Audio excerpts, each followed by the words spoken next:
সম্মানিত উপস্থিতি, আরেকটা আয়াতে কারিমার মধ্যে 17 নম্বর পারা 10 নম্বর পৃষ্ঠা, যে আয়াতটা সবাই জানেন, আল্লাহ বলেছেন ওয়া মা আরসালনাকা ইল্লা রাহমাতাল লিল আলামিন। আল্লাহ বলেছেন হে আমার রাসূল, আমি আপনাকে সমগ্র জাহানের জন্য রহমত বানিয়ে পাঠিয়েছি। সুবহানাল্লাহ। সমস্ত জাহানের জন্য রহমত বানিয়ে পাঠিয়েছি।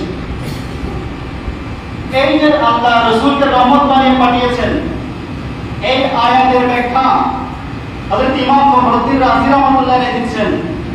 উনি বলেন লাম্মা কানা রাহমাতাল লিল আলামিন, যেহেতু আমার রাসূল রাহমাতুল লিল আলামিন, আমার রাসূল কি রহমাতুল লিল আলামিন, সন্দেহ আছে না কেতে নাই?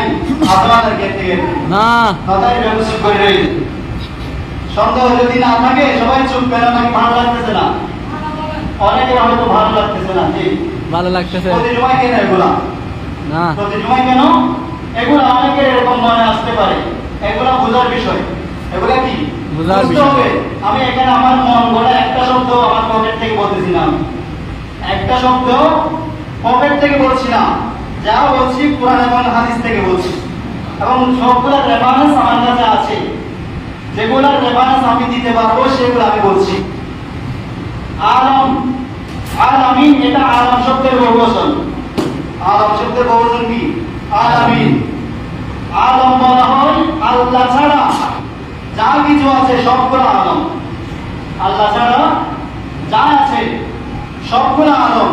আর আল্লাহ বলেছেন হে রাসূল, আমি আপনাকে পুরো কায়নাতের জন্য রহমত বানিয়ে পাঠাচ্ছি। সুতরাং আল্লাহ ছাড়া আল্লাহর যত সৃষ্টি আছে, যত মাখলুকাত আছে, সমস্ত মাখলুকাতের জন্য আমার রাসূল রহমত। সুবহানাল্লাহ।